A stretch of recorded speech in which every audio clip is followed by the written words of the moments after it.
দেখো বন্ধুরা, আজকে নীল ষষ্ঠী। তোমাদেরকে সবাইকে শুভ নীল ষষ্ঠী। আর আমরা আজকে উপোস করেছি, আমি, মা, আমার দিদি। আমার শরীরটা খুবই খারাপ, প্রচণ্ড ঠান্ডা লেগেছে, জ্বর। আর তার মধ্যেও করতেই হবে উপোস, কিছু করার নেই।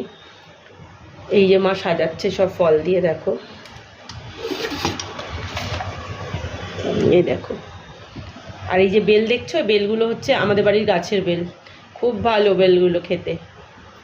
দেখো, 3টে বেল রেখেছিল পুজোর জন্য পেরে গাছ থেকে, কিন্তু এই বেলটা মনে হচ্ছে একটু নষ্ট আর ফেটেও গেছে, ওই জন্য মা এটা দিল না। এই দেখো,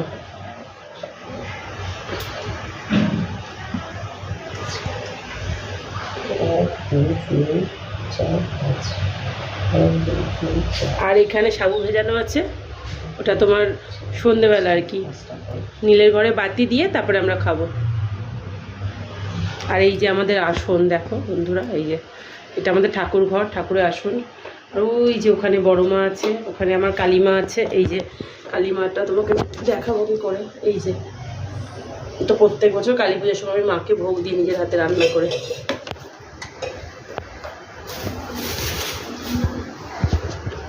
তো চলো, আবার যখন সন্ধ্যেবেলা পুজো দিতে যাবো তখন তোমাদের সঙ্গে অবশ্যই ভিডিও শেয়ার করবো। Ta-ta, bye. দেখো বন্ধুরা, আজকে নীল ষষ্ঠী। তোমাদেরকে সবাইকে শুভ নীল ষষ্ঠী। আর আমরা আজকে উপোস করেছি, আমি, মা, আমার দিদি। আমার শরীরটা খুবই খারাপ, প্রচণ্ড ঠান্ডা লেগেছে, জ্বর। আর তার মধ্যেও করতেই হবে উপোস, কিছু করার নেই। এই যে মা সাজাচ্ছে সব ফল দিয়ে, দেখো, এই দেখো।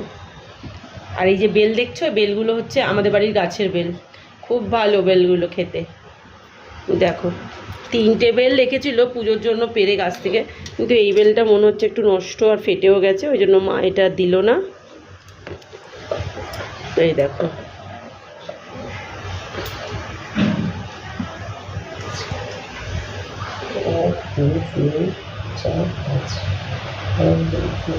আর এখানে সাবু ভেজানো আছে, ওটা তোমার সন্ধেবেলা আর কি, নীলের ঘরে বাতি দিয়ে তারপরে আমরা খাবো। আর এই যে আমাদের আসন, দেখো বন্ধুরা, এই যে এটা আমাদের ঠাকুর ঘর, ঠাকুরের আসন। আর ওই যে ওখানে বড় মা আছে, ওখানে আমার কালীমা আছে। এই যে কালীমাটা তোমাকে দেখাবো কি করে। এই যে তো প্রত্যেক বছর কালী পুজোর সময় আমি মাকে ভোগ দিই নিজের হাতে রান্না করে।